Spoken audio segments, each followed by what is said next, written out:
sommes là aujourd'hui pour la commémoration de la Journée internationale des droits de la femme. Donc, pour le thème choisi, c'est le thème mondial qui a été décidé par les Nations Unies. Donc, puisque c'est un thème assez parlant, on a voulu donc maintenir le même thème et avoir des réflexions là-dessus à travers les questions d'investissement, mais également l'accélération des rues pour l'égalité entre les hommes et les femmes. Donc nous avons eu une journée de réflexion sur ces différents points.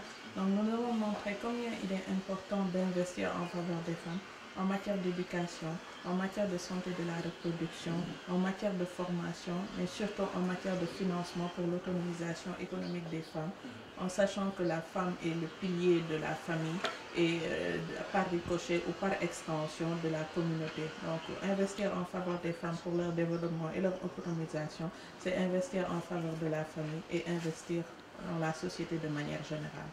En tout cas, nous, en tant que ministère de la Famille du MOS, excusez-moi, ministère du Travail, du Dialogue social et des relations avec les institutions, nous n'avons pas voulu, donc ça a été le cas même dans les années précédentes. Donc à chaque fois notre commémoration, ça se situe sur l'aspect intellectuel et don de soi. Donc nous avons fait cette année-ci un don de sang. L'année dernière, c'était un dépistage par rapport au col de l'utérus et aux autres maladies comme le cancer du sein.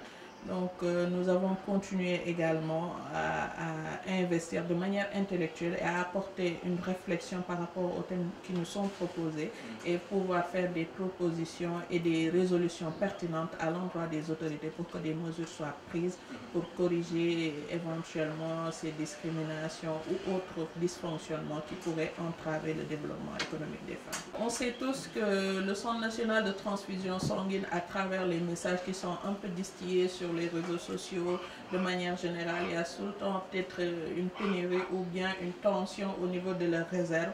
Donc nous, on a voulu apporter en tant soit peu c'est un don de soi qu'on fait parce que donner son sang, c'est donner de soi-même. Donc on a voulu apporter également notre contribution pour pouvoir venir en aide éventuellement à des malades qui sont dans le besoin et qui sont dans le besoin pour des poches de sang qu'ils auront à utiliser.